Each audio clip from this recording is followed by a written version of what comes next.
A janë marrë gjitha masat në mënyrë që të kemi një proces të rregullt mësimor për nxënësit e këtyre zonave të prekura. Ju uroj mirëseardhjen zonjës Lorena Haxhiu, zëvendës ministre Arsimit. Kënaqësi.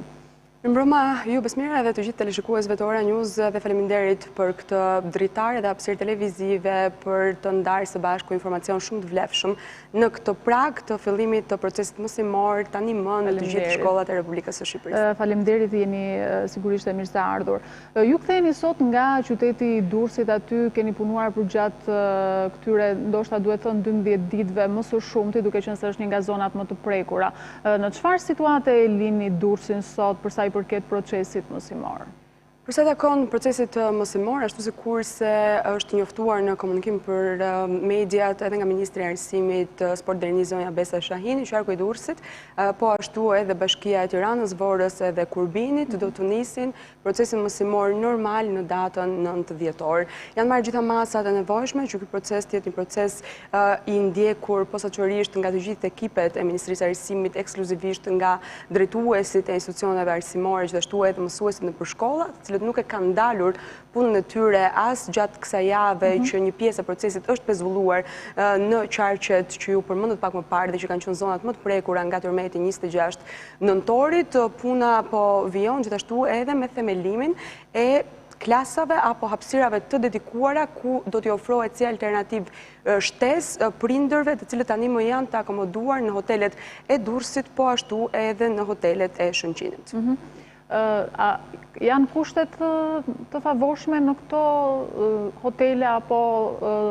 objekte që kanë pritur këto familje për nxënësit për të zhvilluar proces normal mësimor dhe si do të transportohen mësuesit aty, është menduar edhe kjo pjesë? Po, më lejon të bëjmë dije sepse puna ka qenë një punë intensive, po ashtu edhe numri i nxënësve për hir edhe të ndryshimeve apo dinamikave të këtij procesi ka qenë një numër i ndryshueshëm. Ne që në ditët e para, së bashku me ekipin e punonjësve të shërbimit psikosocial, po ashtu edhe të një pjesë të mirë të mësuesve që le të themi kanë shprehur gatishmërinë dhe janë shprehur mos e të gatshëm për të qenë vullnetarisht në këto zona. Kemi punuar me fëmijët, por njëkohësisht edhe me një pjesë të banorëve të cilët janë të akomoduar në këto hotele. Agjencia për sigurimin e cilësisë arsimit parauniversitar ka bërë një trajnim ditën e djeshme me të gjithë mësuesit që do të veprojnë në këto shkolla apo klasa, sepse le të themi që ofrimi i shërbimit arsimor në zonat apo në strukturat hoteliere do të ofrohet për kopshtin dhe për klasën 1-5, po në Durrës edhe në Lezhë njësoj. Ndërsa nxënësit nga klasa e 6, 9 dhe 10, 12 do të transportohen sipas një plani të koordinuar nga zyra vendore arsimore e Durrësit dhe e Lezhës në shkollat më të afërta, po ku është pararsyeshme dhe mundshme edhe në shkollat që vetë fëmijët janë, pasi kërkesa më e shpeshtë e tyre ka qenë që të jenë me mësuesit e tyre, të jenë me shokët dhe në mënyrë që ambienti të jetë një ambient që do t'ja facilitonte edhe rikthimin drejt normalitetit në një gjendje shumë të butë, le të themi. Kështu që janë marrë masat si për transportin ditën e hënë, po ashtu edhe për themelimin e klasave, të kopshteve dhe të klasave 1-5. Ambientet janë përshtatur, ne kemi bashkëpunuar me organizatat partnere ndërkombëtare në mënyrë që të jenë të pajisura me bazën materiale. Fëmijët janë pajisur gjithashtu me tekstet shkollore, po njësoj edhe me bazën materiale, ku mund të përfshim këtu çantat apo mjetet didaktike të nevojshme për zhvillimin e procesit mësimor, njëkohësisht dhe mësuesit kanë marrë një draft të udhëzim nga Agjencia e Sigurimit e Cilësisë Arsimit Parauniversitar në mënyrë që tek të gjitha zonat e prekura, përkatësisht në qarkun e Durrësit, të Lezhës dhe të Tiranës, mësuesit të integrojnë edhe orët në mënyrë që mos humbasim asnjë orë mësimi dhe të jemi brenda kurrikules, por gjithashtu mësimi të jetë sa më interaktiv, duke zhvilluar biseda të shtuara mbi fenomenin që ndodhi, duke mos i ngarkuar shumë detyrat e shtëpisë, por gjithashtu edhe të ketë aktivitete rekreative aty ku është e mundur dhe ku fëmijët dëshirojnë. Do të ketë në një farë mënyrë një farë lehtësimi nga mësimet apo nga detyrat. Megjithatë, në qarkun Durrës, Lezhë, nga të dhënat edhe nga Ministria e Arsimit janë të paktën rreth 26 shkolla të cilat janë dëmtuar. Shkollat të cilat kanë dalë jashtë funksionit janë në një numër të lartë. A kanë shkollat e tjera kapacitete pritëse për këta nxënës që do të zhvendosen? Me të drejtë pyetja juaj, unë nuk do doja që të referoja shifra, sepse shifrat, ashtu sikur se ju thash, kanë qenë shifra të ndryshueshme ditë pas dite. Ndryshimi më i madh është vërejtur në 5-6 ditët e para pas 26 nëntorit për hir edhe të aktivitetit të vazhduar sismik dhe kanë ardhur duke pësuar ndryshime akoma më të vogla në ditët e fundit, por le të themi se ka lindur shumë e nevojshme që ekspertiza në terren nga ekipet e inxhinierëve, nga ekipet e profesionistëve të jetë një ekspertizë akoma më e thelluar aty ku janë parë të nevojshme dhe që ka patur dëme për hir të tërmetit. Le themi se janë mbi 30 shkolla, të cilat nuk do të hapen ditën e hënë, por që për secilën prej tyre është marrë masa e nevojshme për zhvendosje në shkollat pritse, ku do të priten si turni i pasdites në rastet kur është e nevojshme dhe shkollat kanë një kapacitet, le të themi, të plot të nxënësve të tyre, dhe në turnin e parë atëherë kur shkolla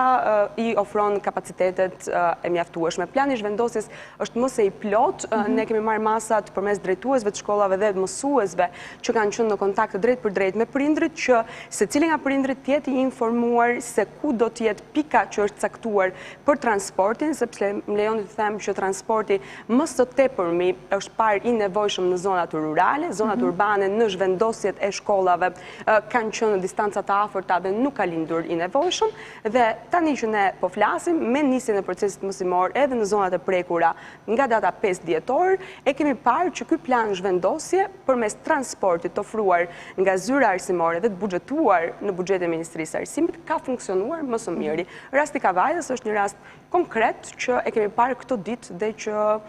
nuk ka paraqitur asnjë problematik. Pra, si thua, do të ketë një farë mënyrë një pikë grumbullimi ku nxënësit do të shkojnë aty. Janë të përcaktuara këto pika? Sigurisht janë përcaktuara dhe janë të ndjekura rast pas rasti. Nuk mund t'ju them dot se ku, pasi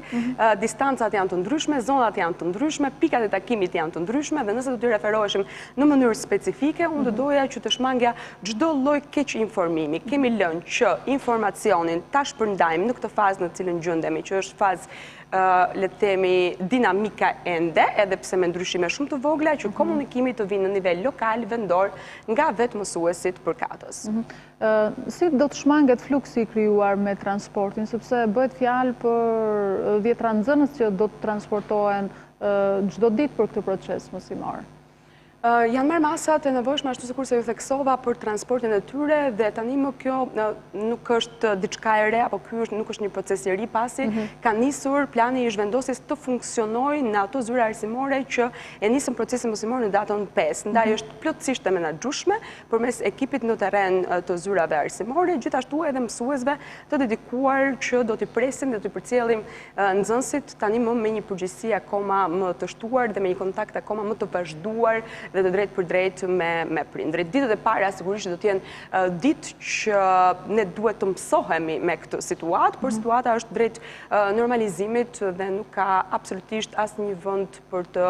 diskutuar apo për të patur pikpyetje, sepse ajo çka dua të përcjell përmes ekranit tuaj është që të gjitha shkollat që do të hapen në datën 9 dhjetor janë shkolla 100% të sigurta. Ekskluzivisht vetë ministrja së bashku me ekipin që ka punuar në terren kanë arritur të mundsojnë kontrollin e imtësishëm të këtyre shkollave, inspektimeve nga 3 grupe. Po, janë inxhinierët që veprojnë pranë drejtorive rajonale arsimore parauniversitare, është ekipi inxhinierëve nga Kosova që kanë mbritur që në ditët e para pas tërmetit të 26 nëntorit, gjithashtu edhe ekipi inxhinierëve në bashkitë respektive që kanë ushtruar kontroll, dhe më lejoni t'ju përmend që ka patur shkolla ku është vlerësuar e nevojshme që kontrolli të zgjas, dhe le të themi se kanë shkuar më shumë se sa 5 apo 6 herë ekipet, vetëm që ta sigurojnë të gjithë, po them, ekipin e mësuesve që do të punojnë aty, nxënësit që do të presin, po edhe prindrit që shkollat janë më së sigurta. Nga këto shkollat të cilat do të hapen ditën e hënë, ka pasur nga ato cilat kanë pësuar dëmtimet lehta dhe ndërkohë janë riparuar gjatë kësaj hapësire kohore? Absolutisht, ato të cilat është parë arsyeshme që të riparohen, sepse dëmtimet kanë qenë realisht shumë të lehta, janë marrë masat përkatëse nga bashkit, ndërsa shkollat që nuk do të hapim, pjesa më e madhe e tyre do të jenë të gatshme në janar të 2020-s. Më lejoni ta them këtë pasi një pjesë e konsiderueshme e shkollave që nuk do të hapen nuk janë shkolla që janë me dëmtime shumë të rënda, për vetë faktin që kërkojnë një lloj kohe rikonstruksioni apo riparimi për më tepër se sa 2 javë. Kështu që do t'i japim kohën e duhur bashkive që do të ndërhyjnë në këto shkolla dhe t'i kemi gati për janar 2020-ën, po në të njëjtën kohë do t'i japim kohë ekspertëve që aty ku është parë e nevojshme që të rivlerësohet dëmi në shkollat e tjera, të ketë një ekspertizë më të thelluar dhe një proces që do na garantojë sigurinë e fëmijëve dhe të rinjve tanë në këto shkolla. Ne folëm për Durrësin dhe Lezhën, por gjithashtu shkolla të dëmtuara ka edhe në kryeqytet në Tiranë, në Kukës, në Elbasan, janë 9 të tilla. Edhe në këto qytete do të veprohet sipas këtij plani që keni organizuar? Po njësoj. Plani është i koordinuar, është plan zhvendosje që përkon me të gjitha shkollat të cilat nuk do të hapen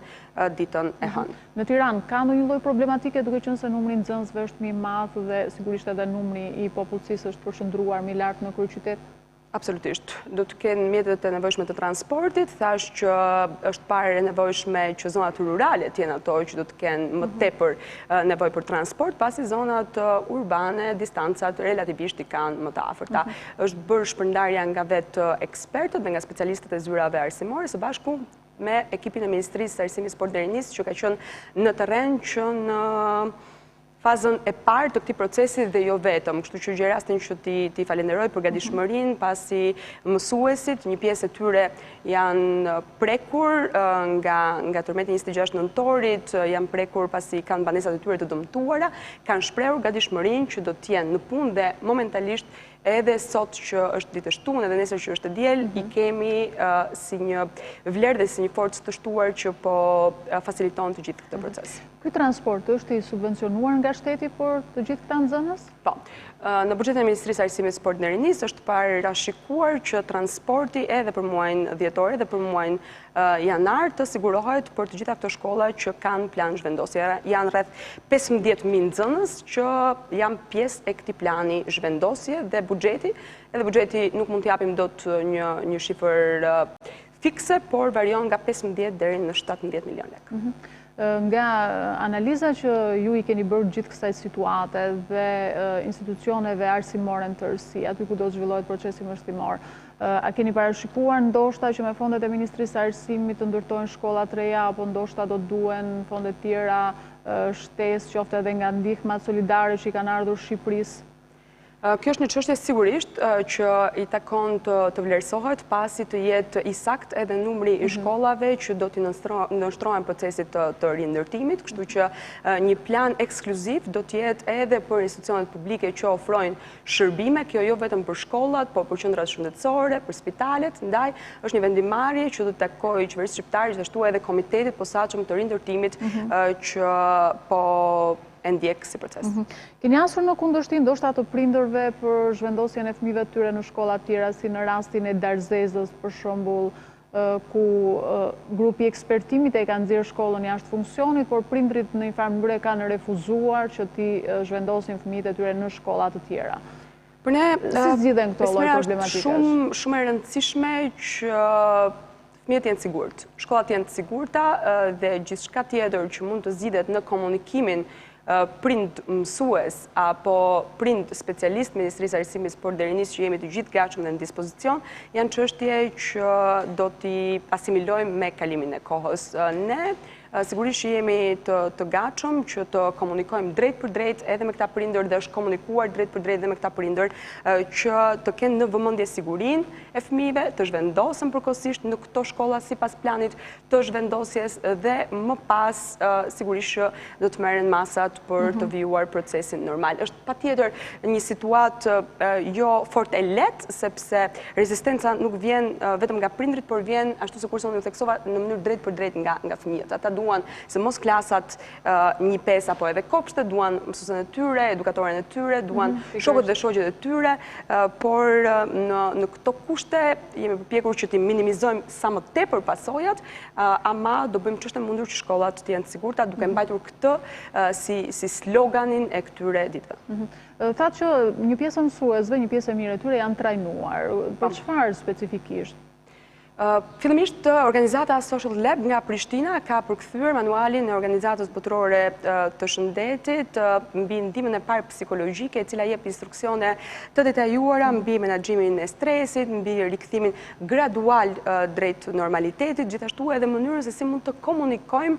lidhur me pasojat që ka lënë kjo ngjarje, jo e lehtë për gjithë shqiptarët. I ka ardhur në ndihmë jo vetëm punojësve të shërbimit psikosocial, ne kemi gjetur rastin që ta shpërndajmë edhe tek mësuesit për një informacion më të shtuar në mënyrë që ata të kenë mundësi të komunikojnë mbi fenomenin me nxënësit e tyre, dhe është bërë kjo, pra që në datën 2 dhjetor e më tutje edhe shkollat që janë hapur në datën 5 dhjetor, në orët e para kanë realizuar bisedat hapura me fëmijët, por nga ana tjetër është bërë dhe një trajnim. Kemi gjetur sigurisht mbështetjen e Fakultetit të Shkencave Sociale në Universitetin e Tiranës, që ka trajnuar mbi ndihmën psikologjike të gjithë punonësit psikosocial që punojnë sot në shkolla, po njëkohësisht edhe mësuesit. Kemi nisur me mësuesit e Tiranës, do të vijohet javën e ardhshme me mësuesit e Lezhës dhe më pas me mësuesit e Durrësit.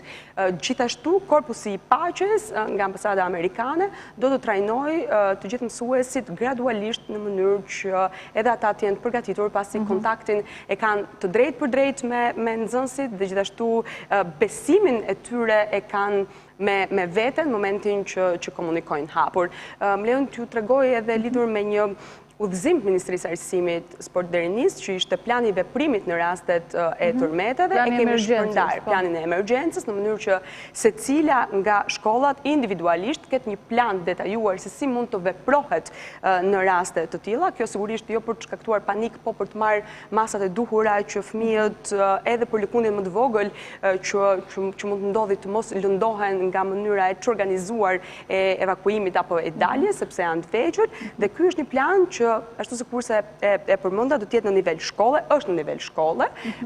fillon me klasën, më pas me katin, pasi do të ketë një koordinator emergjence për çdo kat, dhe më pas në nivel shkolle i rakorduar nga drejtori dhe i afishuar kryesisht në hallet e shkollave, në një ambient të dukshëm që të gjithë ta memorizojnë dhe të realizojnë dhe ushtrime simulante se si mund të veprojnë në një rast të tillë. Pra do të jetë në një farë mënyrë si orë mësimore ky lloj shpjegimi. Le të themi një orë mësimore në kujdesin e mësuesve. Përmendet koordinatorin që do të qëndrojë në katin e emergjencës.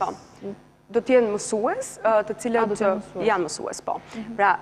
unë e përmenda që ekziston sipas grafiku të caktuar do të vendosë. Pikërisht, sipas orareve të tyre që të ketë gjithmonë në turn nga një mësues që është koordinatori i katit në rastet e emergjencave. Të gjithë mësuesit e njohin planin e emergjencës së shkollave të tyre, pasi e kanë rakorduar, thash, e fillojmë në nivel klase, më pas kati dhe e koordinuar e gjitha në nivel shkolla. Ju falenderoj për bisedën, le të shpresojmë që edhe nxënësit do t'i kthehen normalitetit, është e vështirë në fillim, por gjithçka është e mundur. Faleminderit. Faleminderit juve. Do të njihemi tani me parashikimin e motit.